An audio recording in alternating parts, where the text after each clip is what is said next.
Tayo po ay nagpapatuloy sa ating series sa aklat ng Galatians, sulat na sinulat ni Pablo sa mga churches sa Asia Minor po ngayon, sa modern day Turkey. Ninyo mahahanap yung Galatia, yung dating Galatia.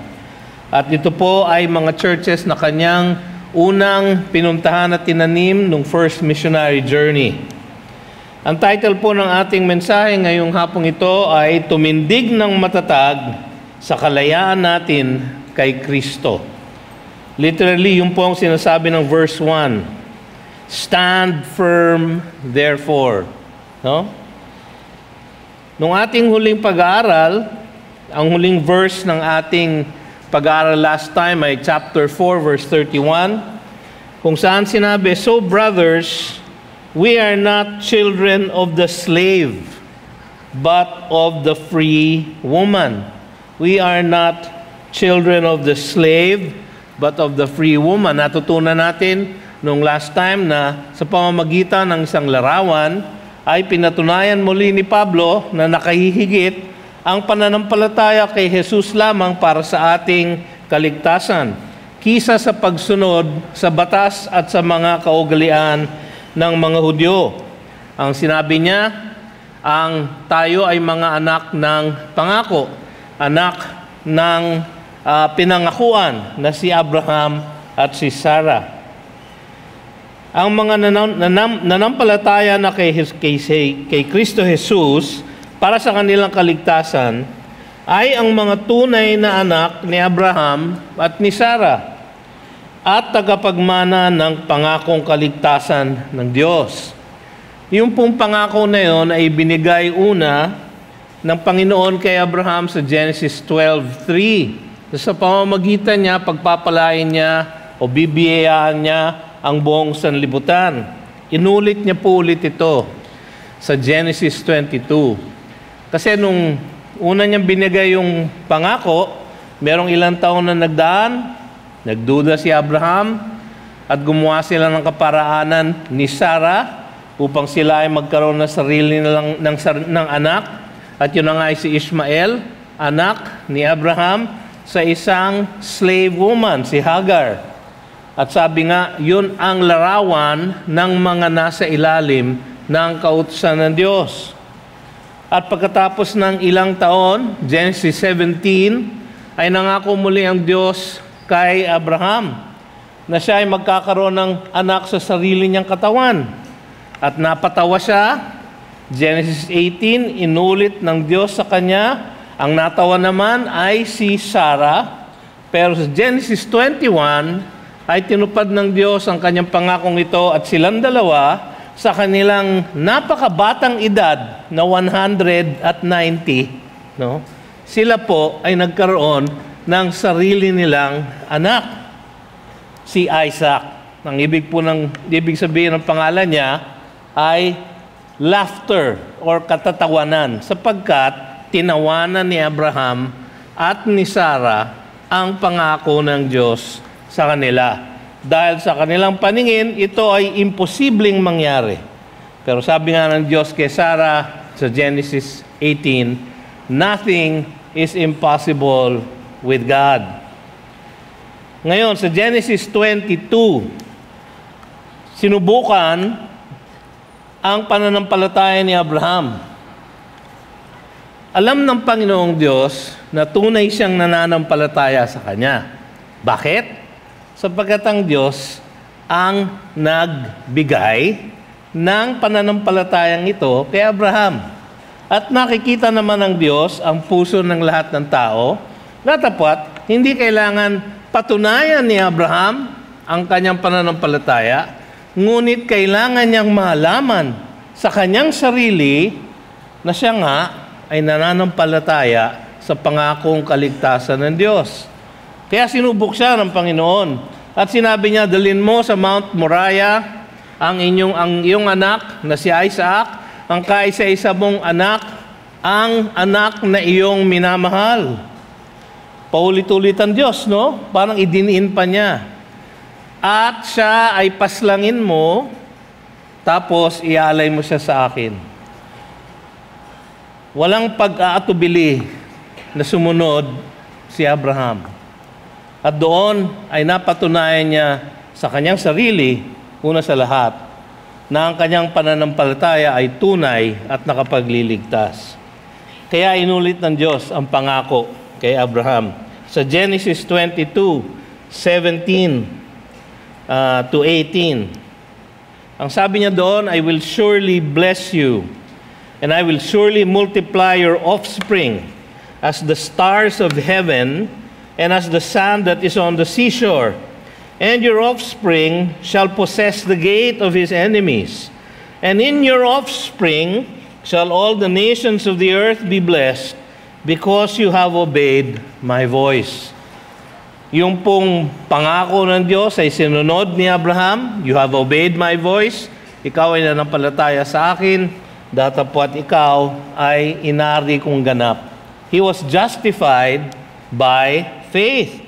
Alam natin sa Galatians 3:16 na yung pangakong yung kay Abraham, pinaliwanag ni Pablo ng ganito, now the promises were made to Abraham and to his offspring. It does not say and to offsprings, plural, referring to many, but referring to one, and to your offspring, singular, who is Christ. So ang paliwanag ni Pablo sa pamamagitan ng Diwang Banal, yung pangakong offspring kay Abraham ay hindi lamang si Isaac at ang mga susunod sa kanya, kundi isang partikular na offspring, si Kristo Jesus, na totoong nagmula sa linya ni Abraham.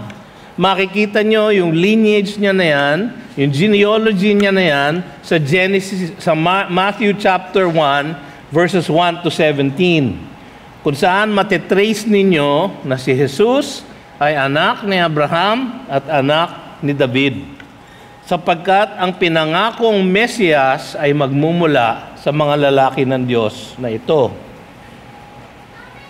Sa Galatians 3:29, sinabi din ni Pablo, and if you are Christ, kung kayo ay nananampalataya na kay Kristo Jesus lamang para sa inyong kaligtasan, and if you are Christ, then you are Abraham's offspring, heirs according to the promise. So ang lahat ng pagpapala at biyaya ng langit na ipinangako ng Diyos Ama kay Kristo Jesus bilang offspring ni Abraham ay tatanggapin ng lahat ng nananampalataya kay Jesus. In Christ, tanggap natin lahat ang spiritual blessings in the heavenly realms. Sabi nga ni Pablo sa Ephesians 1:3. Sa Galatians chapter 4, verses 3 to 7, napag-aralan natin, in the same way, we also, when we were children, were enslaved to the elementary principles of the world. But when the fullness of time had come, God sent forth His Son, born of woman, born under the law, to redeem those who were under the law, so that we might receive adoption as sons. And because you are sons, God has sent the Spirit of His Son into our hearts, crying, Abba, Father. So you are no longer a slave, but a son. And if a son, then an heir through God. So sa mga talatang ito, naging malinaw sa atin na ang lahat ng nakay Kristo Jesus, ang lahat ng nananampalataya sa kaligtasan sa pamamagitan ng pananampalataya lamang kay Hesukristo lamang, ay mga tagapagmana ng lahat ng ipinangakong biyaya ng Diyos para sa kanyang anak na si Jesus. Ngayon, sa mga talatang susunod, verses 1 to 6 in chapter 5, uulitin ni Pablo ang kanyang pagsusumamo na manatili ang mga Galatians sa tamang pananampalataya. Medyo paulit-ulit na itong ating binabasang sulat niya sa mga taga-Galatians, no? Ang sinasabi niya, I am amazed. Bakit ang bilis ninyong humihiwalay doon sa totoong pananampalataya? Bakit ang bilis ninyong maniwala sa maling pananampalataya? Bakit kayo naniniwala sa mga Judaizer na sinasabi na bukod kay Kristo Jesus, kailangan pa ninyong gumawa o sumunod sa kautusan ni Moises? Kailangan ninyong maging Hudyo para kayo maging Kristiyano. Ganon ang kasinungalingan na tinuturo ng mga bulaang propeta nung panahon na yun. Nagtataka si Pablo, nagdurugo ang kanyang puso. Sabi niya, "Who has bewitched you? Who has bewitched you? Oh, foolish Galatians!" Daman-daman natin doon sa tono ng kanyang sulat, ang kanyang masamang pakiramdam, ang kanyang sama ng loob, ang kanyang hinanakit na mabilis na naniniwala sa maling katuruan itong mga alaga niya sa Galatia.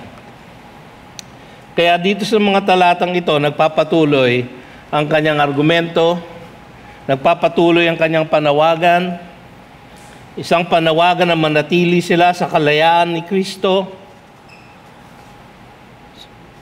Ipangangaral niya ang panganib ng pagbalik sa ilalim ng batas at ang pagpapala ng pananatili kay Kristo Jesus. So ang panawagan, ang panganib, at ang pagpapala. Yun po ang ating matututunan ngayong hapong ito. Una, ang panawagan na manatili sa kalayaan ni Kristo.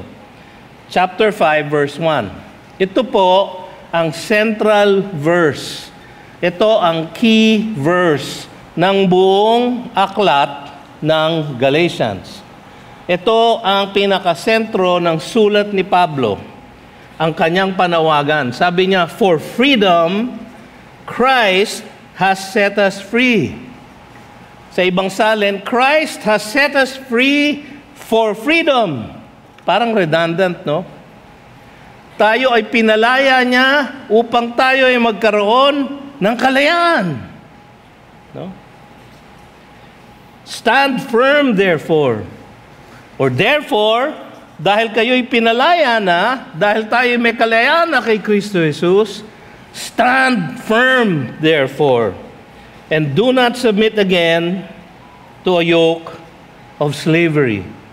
Parang nakakatawang pakinggan na nangungusap pa siya, nagsusumamo pa siya, nakikiusap pa siya. Huwag na kayong bumalik sa pagkaalipin. Dahil kayo ay anak na ng pangako. Nasa inyo na ang lahat, kayo ay tagapagmana na kay Kristo Jesus.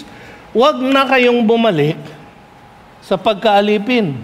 Sa pagkaalipin sa mga kautusan at kaugalian.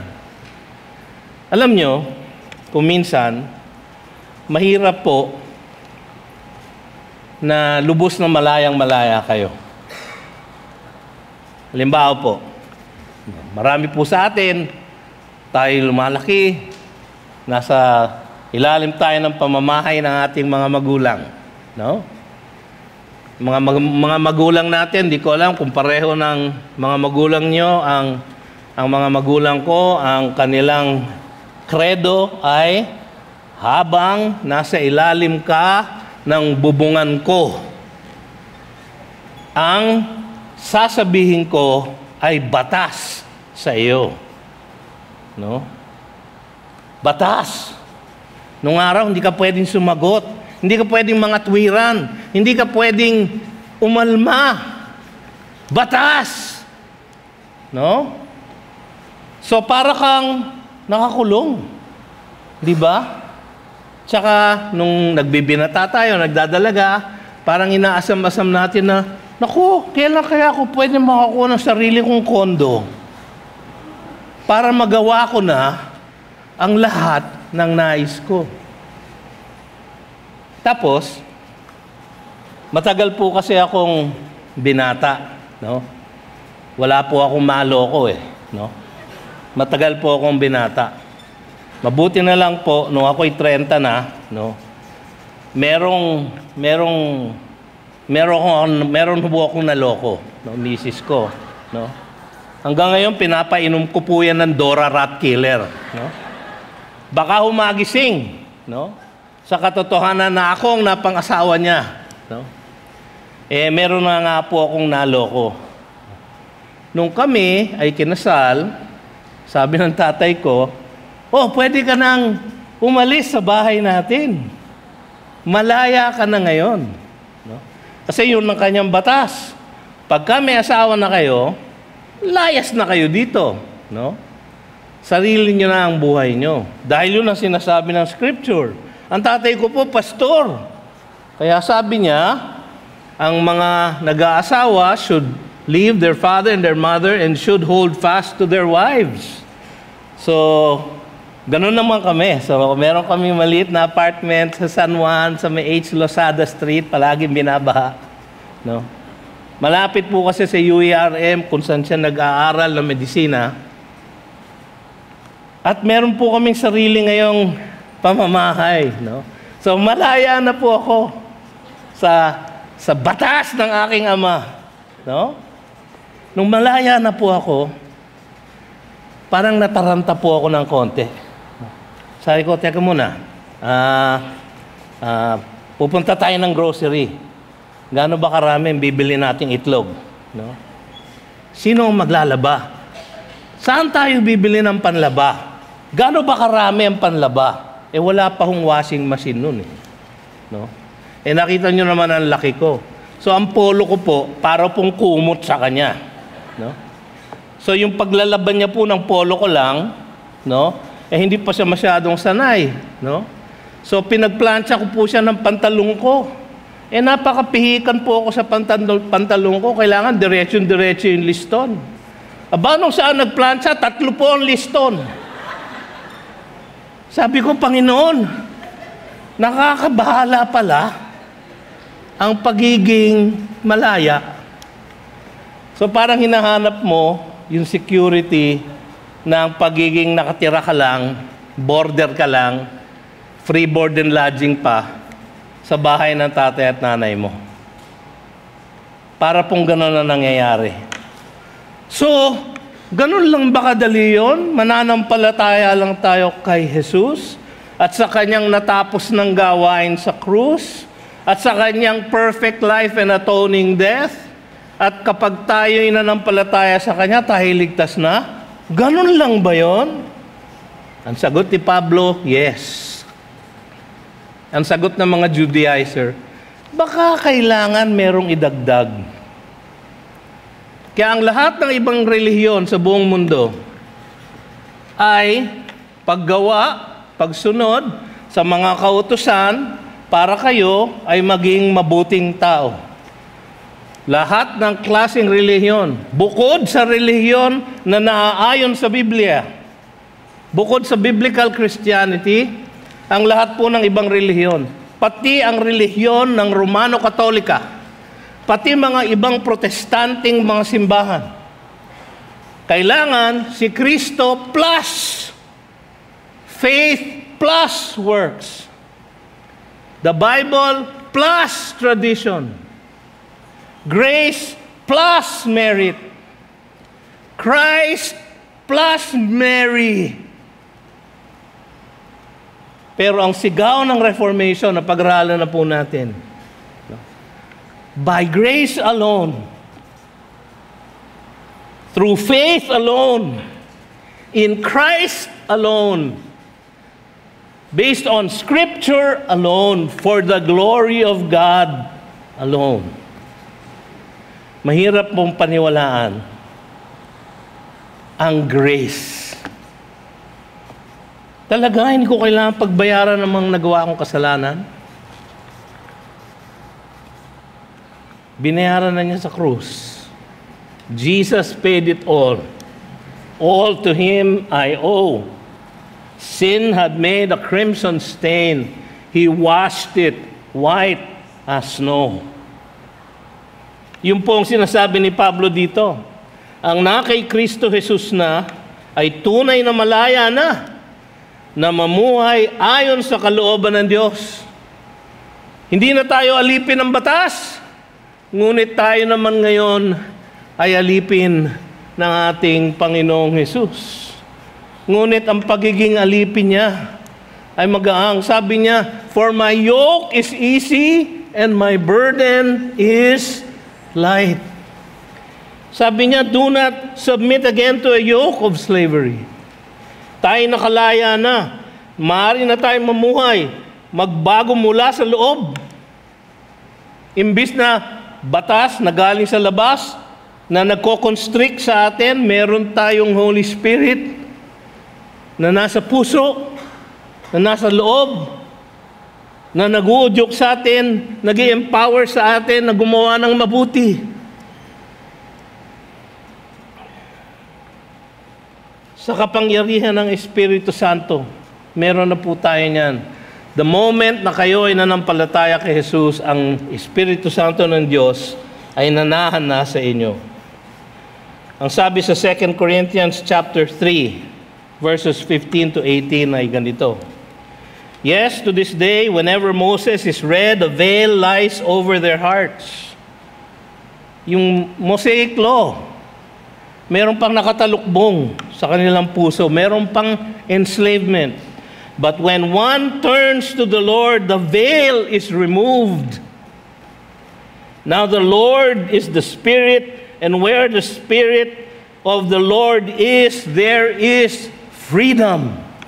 Tunay na kalayaan. And we all, with unveiled face, beholding the glory of the Lord, are being transformed into the same image from one degree of glory to another. Meron po tayong awit noon, from glory to glory, He's changing me. Changing me. Changing me. For this comes from the Lord who is the Spirit. Ang Espiritu ng Diyos ang kumikilos.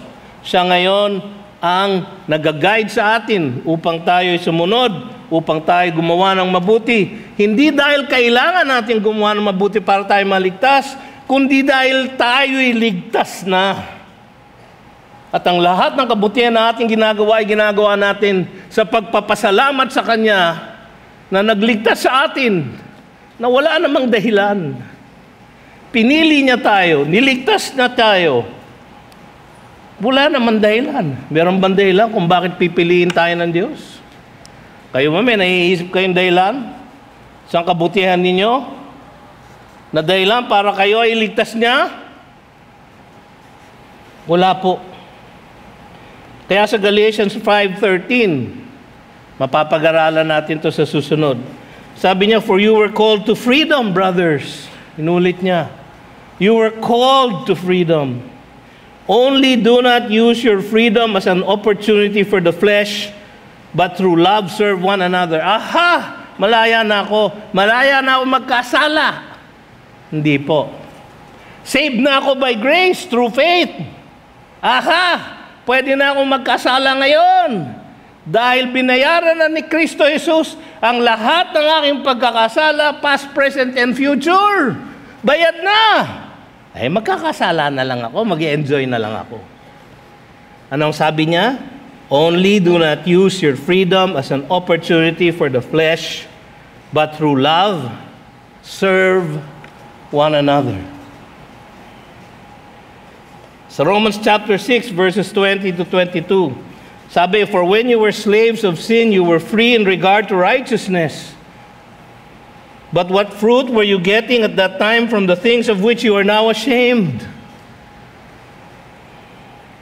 For the end of those things is death. Galing na kayo dyan eh. Huwag na kayong babalik. But now that you have been set free from sin and have become slaves of God, the fruit you get leads to sanctification and its end, eternal life. Yung pong freedom for which we have been freed is sanctification. Tayo po ay justified, saved from the penalty of sin. Past tense. Present tense, tayo po ay being sanctified, being saved from the power of sin. Present tense. Sa future, tayo ay magiging saved from the presence of sin. Glorification. Justification, saved from the penalty of sin. Sanctification, saved from the power of sin. Glorification, saved from the presence of sin. Yan po ang sabi ng Biblia, Romans 8:29. For those whom He foreknew, He also predestined to be conformed to the image of His Son, in order that He might be the firstborn among many brothers. Ano ang end goal? Na maging kawangis natin ang ating Panginoong Jesus. Ang malaya na kay Kristo ay dapat manindigan sa kalayaan nila kay Kristo. Kaya paulit-ulit si Pablo all over yung mga epistles niya. Sabi niya sa Ephesians 6:11, put on the whole armor of God, that you may be able to stand against the schemes of the devil. Sabi niya sa Philippians 1:27, only let your manner of life be worthy of the gospel of Christ, so that whether I come and see you or am absent, I may hear of you that you are standing firm in one spirit and with one mind, striving side by side for the faith of the gospel. Paulit-ulit siya, 1 Corinthians 15, verses 1 and 2.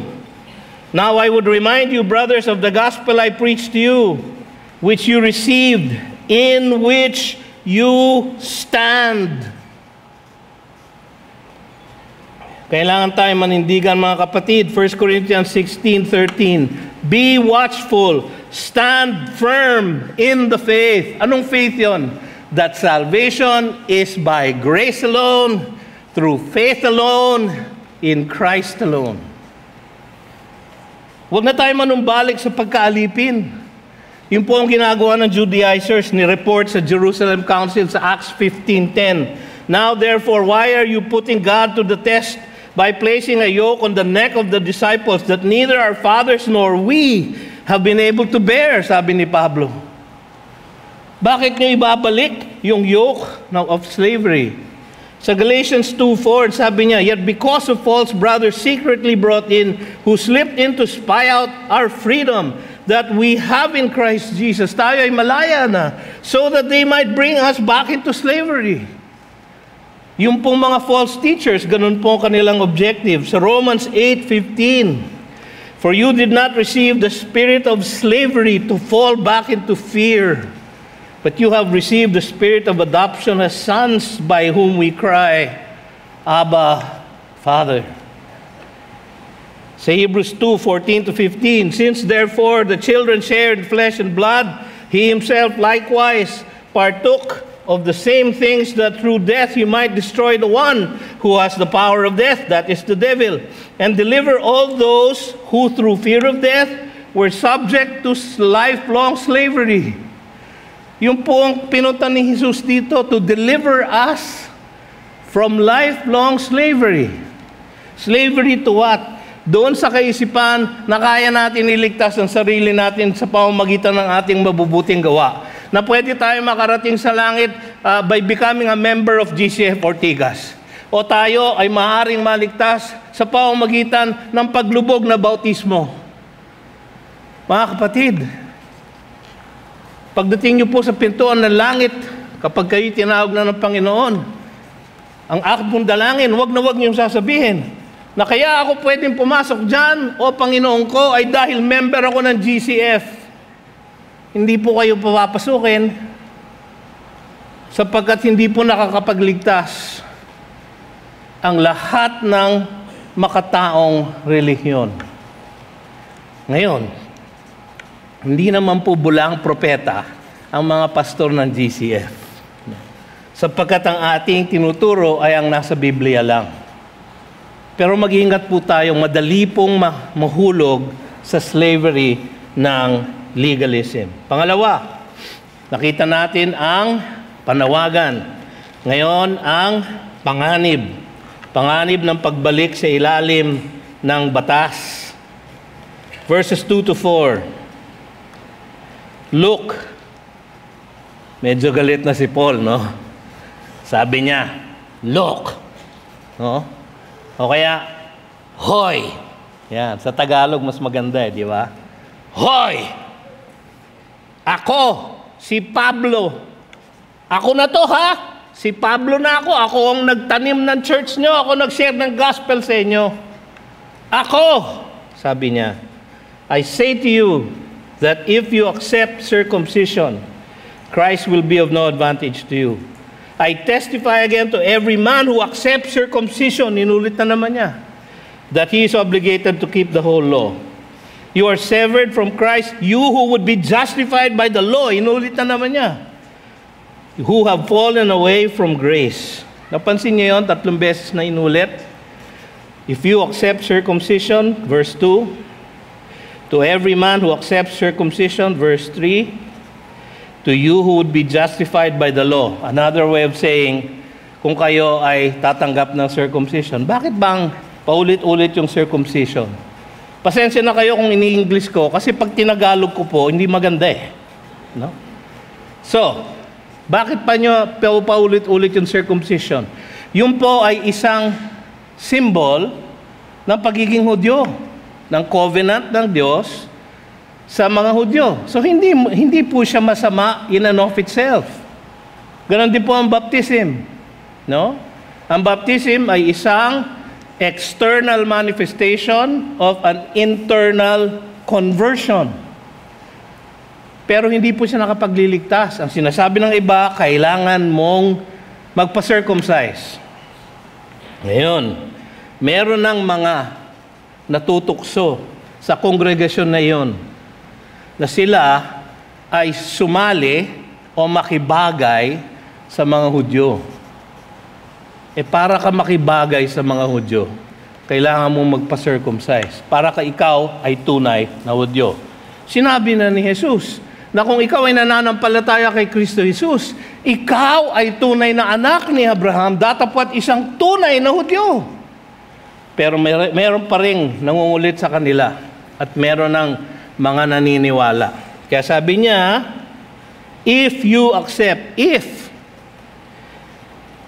I testify again to every man who accepts, nako, may progression na. Tapos verse 4, you who would be justified. So lahat, parang tangka pa lang. Tangka pa lang na sila ay mabalik doon sa pagsunod sa kautusan. Ang ibig sabihin lang po ng circumcision is to be saved by Christ plus something. In addition to Christ plus something. Ito po ang panganib. Meron pong 3. Sa mga natutukso na magpasailalim sa kautusan upang sila ay aaring ganap sa mata ng Diyos, to be justified by faith, kailangan may dagdag, faith plus works, grace plus merit. Nahaharap sila sa matinding panganib. Una, mawawala ng halaga ang ginawa ni Kristo para sa kanila. Sabi sa verse 2, Christ will be of no advantage to you. Bali wala yung ginawa ni Kristo Jesus. Di ba sinabi niya sa Galatians 2:21, I do not nullify the grace of God, for if righteousness were through the law, then Christ died for no purpose. Kung pwede tayong maligtas dahil sa pagsunod sa batas, then He died for no purpose. Bakit pa siya namatay? Bakit pa niya ibinuhos ang kanyang dugo sa Kalbaryo? Kung pwede naman pala tayong maligtas sa pamamagitan lang ng pagsunod sa batas. Sa Galatians 4:11, sabi niya, I am afraid I may have labored over you in vain.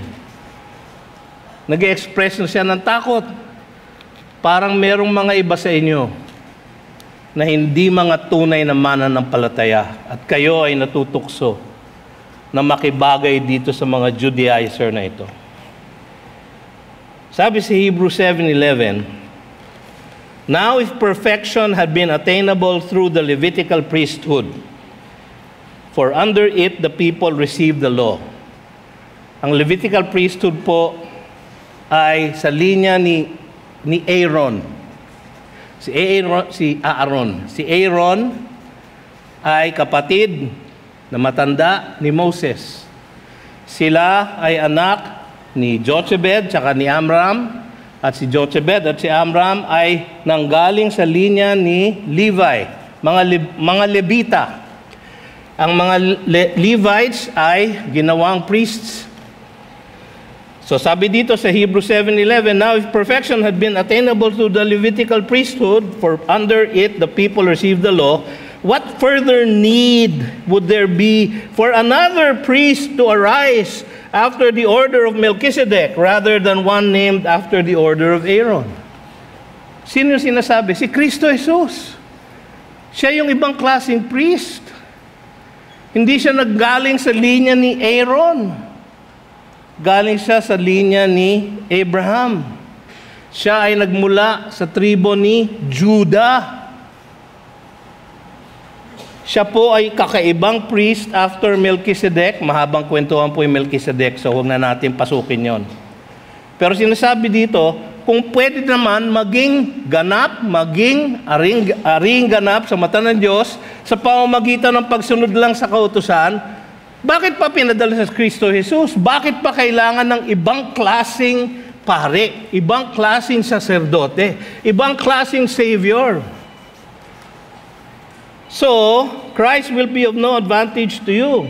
Pangalawa, mapipilitan silang tuparin ang buong kautusan na walang nakatutupad. Verse 3, I testify again to every man who accepts circumcision. Kung kayo, iniisip nyo, na pwede kayong maligtas o meron kayong pwedeng idagdag sa kaligtasan na kay Kristo Jesus, kung kayo ay naniniwala na doon at kayo ay nanunumbalik na doon, sabi niya, He is obligated to keep the whole law. So, kung susunod kayo sa batas, idadagdag nyo sa inyong kaligtasan ang batas, sundin ninyo ang buong batas.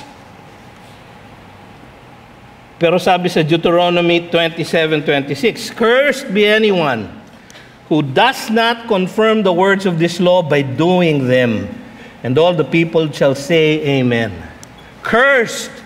Pagka hindi mo nasunod ang lahat ng iniutos ko sa inyo, 613 laws, moral, civil, and ceremonial, 10 commandments. Kung di nyo masusunod ang lahat, kayo ay cursed. And sabi ni James, sa James chapter 2 verse 10, for whoever keeps the whole law but fails in one point has become guilty of all of it. Wow! Ang passing grade pala ng Panginoon, 100. Hindi pwede ang 99.999999999. 100 lang po. Kaya ang sabi ng Panginoon sa Matthew 5:48, be perfect, for your heavenly Father is perfect. Mga kapatid, mapipilitan kayong tuparin ang buong kautusan na walang nakakagawa.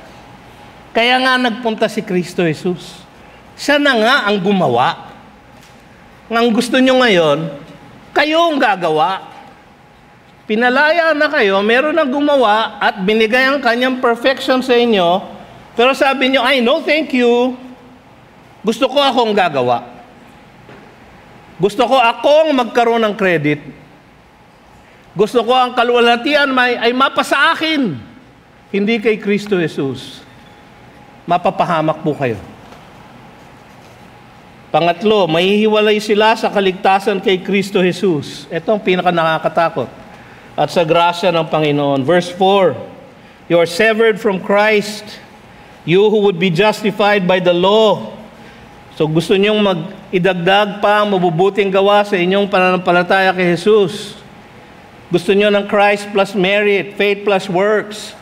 Gusto nyo ba ganon? Kung gusto nyo ganon, you are severed from Christ.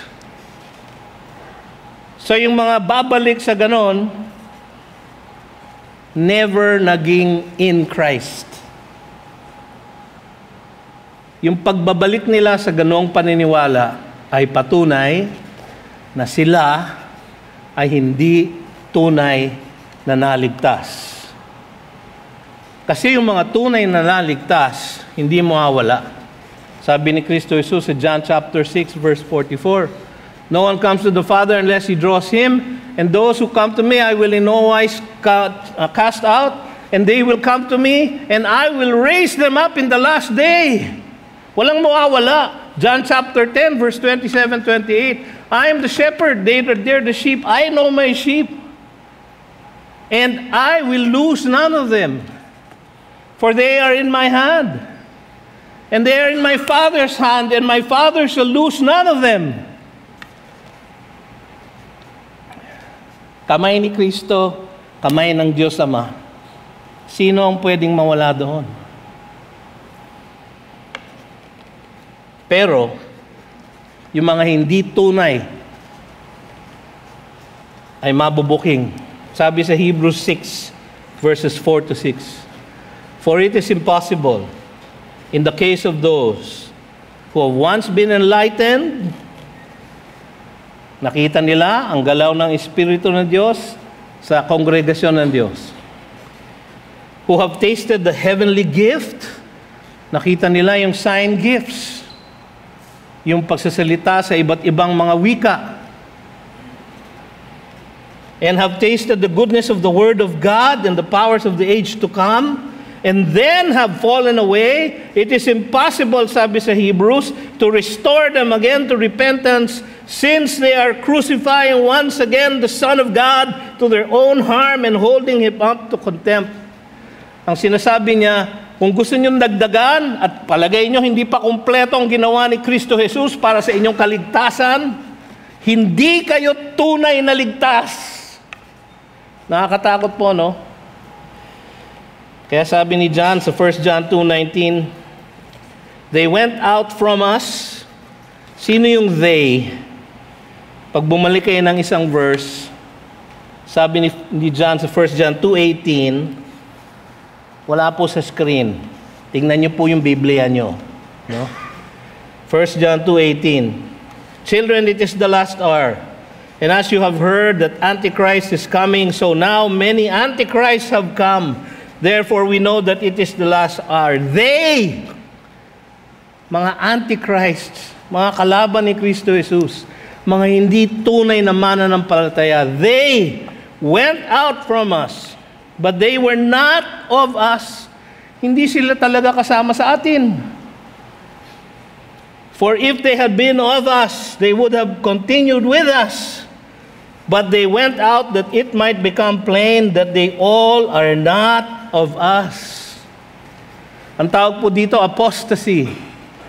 Yung mga nag-profess ng pananampalataya kay Jesus, pero hindi naman nila na-possess ang tunay na kaligtasan sa kanilang mga kaluluwa. Ito yung mga sasabihin ni Kristo, sasabihin ng Diyos pagdating ng araw ng hatol. Away from me. I never knew you. Hindi ko kayo kinilala, hindi ko kayo minahal, hindi kayo binigay ng Ama sa akin. I never knew you, hindi ko kayo kilala. Away from me, you doers of iniquity. Ngayon, ayaw natin na pagdating natin doon, ganun ang masalubong natin. Kaya nagwa-warn si Pablo. Kaya meron siyang panawagan. Kaya siya talagang parang galit na galit. Huwag na kayong bumalik sa slavery. Ito ang panganib. Baka mamaya, hindi pala kayo tunay. Pangatlo, ang pagpapala. So alam natin ang panawagan, alam natin ang panganib, ngayon ang pagpapala ng pananatili kay Kristo Jesus. Verses 5 and 6. For through the Spirit by faith, we ourselves eagerly wait for the hope of righteousness.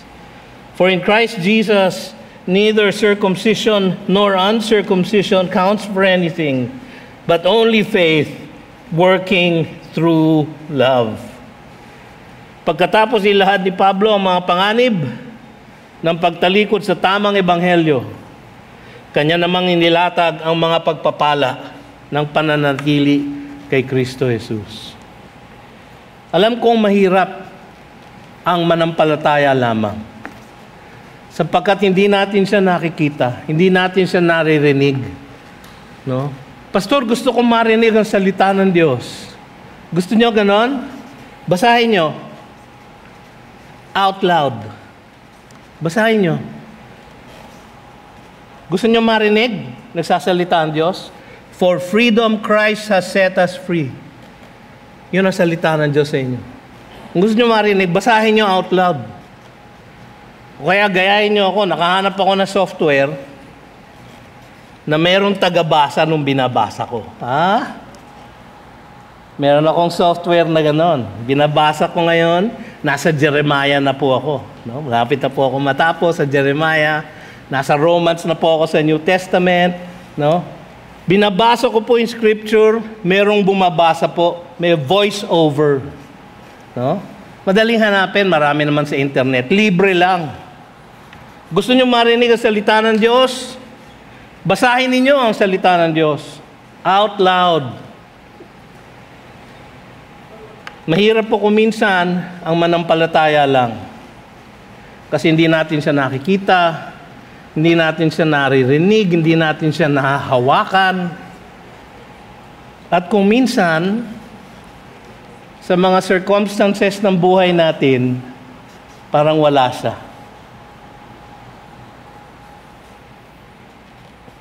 Ganun po ang pakiramdam ko nung namatayan po ako na anak. Nasaan ang Diyos nung namatay si Hana? Ang sagot, nasa tabi ko.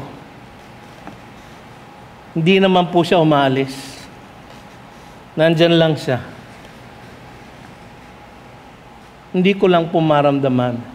Nanghina lang po ang aking pananampalataya dahil namatayan ako ng aking anak. Yung iba, mas mahirap pa ang circumstances sa buhay. Kaya kung minsan tanong nila, nasaan ang Diyos? Meron pang awit na ginawa, di ba? Natutulog ba ang Diyos? Ha? Alam ko pong kantahin, kaya lang ayokong kumanta. Sa pamamagitan ng kapangyarihan ng Espiritu Santo na nananahan sa lahat ng na kay Kristo Jesus, tiyak na maaasahan nila ang tunay ng pagiging matuwid sa mata ng Diyos. Romans 5:1 and 2. Therefore, since we have been justified by faith, we have peace with God through our Lord Jesus Christ. Hindi na po tayo may gera sa Diyos. Tayo po ay peace na tayo, God. Wala nang away. We have peace with God through our Lord Jesus Christ. Through Him, we have also obtained access by faith into this grace in which we stand.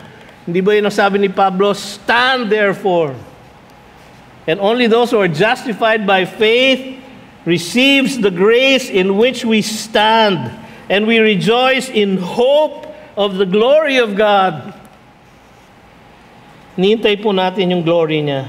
Romans 8:22 to 25. For we know that the whole creation has been groaning together in the pains of childbirth until now. And not only the creation, but we ourselves who have the first fruits of the Spirit groan inwardly as we wait eagerly for adoption as sons, the redemption of our bodies. For in this hope we were saved. Now hope that is seen is not hope, for who hopes for what he does not see? But if we hope for what we do not see, we wait for it with patience. Meron po tayong hope, hindi yung hope na wish, kundi yung hope na tiyak. Sa lahat ng na kay Kristo Jesus, wala nang bisa ang mga seremonya ng relihiyon para sa kanilang kaligtasan. Sabi sa verse 6, for Christ Jesus, neither circumcision or uncircumcision counts for anything. Mabuti po sila, they are not bad in and of themselves, pero hindi sila nakapagliligtas. Kaya sabi sa Ephesians 2:8 and 9, for by grace you are saved through faith, and this not of yourselves, it is the gift of God, so that no man can boast. Pero doon tayo tumitigil. Nakakalimutan natin yung verse 10. Bakit ba tayo sinaved by grace through faith? For we are His workmanship, created in Christ Jesus for good works. Ang tanong ng iba, wala na bang good works ang Christianity? Ang good works po ay fruit at hindi root ng salvation. Bunga ng tunay na kaligtasan, hindi sanhi ng tunay na kaligtasan. Romans 5:3-5, babasahin ko po ito. Medyo nabusan tayo ng oras. Romans 5:3-5. Not only that, but we rejoice in our sufferings, knowing that suffering produces endurance, and endurance produces character, and character produces hope. And hope does not put us to shame, because God's love has been poured into our hearts through the Holy Spirit who has been given to us. Paano ako, Panginoon, makaka-love? Sabi dito, but only faith working through love. Saan ba nagmumula ang love? Sa Diyos, sa Kanyang Espiritu na nananahan sa atin. Paano ko malalaman na ako nga ay may Espiritu ng Diyos? Kayo ba'y may fruit of the Spirit? Galatians 5:22-23. But the fruit, singular, isa lang ang fruit. But the fruit, singular, of the Spirit is love, joy, peace, patience, kindness, goodness, faithfulness, gentleness, self-control. Against such things, there is no law. Kala ko ba singular? Iisang prutas lang po yun. Yung prutas po, may love, joy, peace, patience, kindness, goodness, faithfulness, gentleness, self-control. Kung ito po ay nakikita ninyo, unti-unti, kahit bahagya lang, na lumalabas sa inyong buhay. Kung meron kayong napapansin na panibago, pagbabago sa inyong buhay, kayo po ay may Espiritu ng Diyos at siya ay kumikilos sa inyong puso. Alam nyo, minsan, dahil makasalanan po ako, niisip ko, baka pagod na ang Panginoon ng pakikinig. Although sinabi niya sa kanyang salita, as far as the east is from the west, tatapong ko yung mga kasalanan mo. I will blot out your transgressions. Sabi niya. Kaya lang, paulit-ulit ako, Panginoon, patawarin mo po ako ulit doon sa nagawa kong kasalanan. Yung katulad ng dati. Alam mo ang sasabihin niya sa akin? Anong ulit? Anong kasalanan na dati? Hindi ba as far as from the east is from the west? Di ba? I blotted out your transgressions. So anong kasalanan ang pinag-uusapan natin? Siguro ganyan ang sasabihin ng Panginoon. Binura na niya. Binura na niya, mga kapatid. Yan po ang basihan ng ating kalayaan. Kung tayo nananalig na sa natapos na gawain ni Kristo Jesus para sa ating kaligtasan, mapanganib ang umasa muli sa legalismo. Tayong mga Baptist, napaka-prone natin sa mga rules. No? Kailangan nakabarong. O kaya, kailangan naka-Amerikana. Wala pong magkasya sa akin na Amerikana na. No? Kaya po ako nagpagawa ng barong. Ang tawag dito, guayabera. Wala na po akong sukat na regular. Pwede nyo pong gamitin na kumot ito eh. Sa laki. Marami pong ganyang rules. Kailangan maayos na ang buhay mo.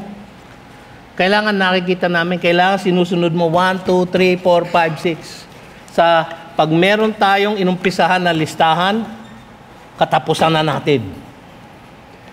Kung sa palagay nyo, yung listahan na yun, idadagdag ninyo sa perfecto na nakaligtasan ni Kristo Jesus, kayo ay baka mawala. Mga kapatid, tayo ligtas na. Huwag na tayo maghanap ng pagbalik sa pagkaalipin. Tayo po'y tumayo, tayo manalangin. O Diyos na makapangyarihan sa lahat, kayo po ang magbigay linaw sa aming puso't isipan, sa aming mga narinig, na iyong mga salita sa hapong ito.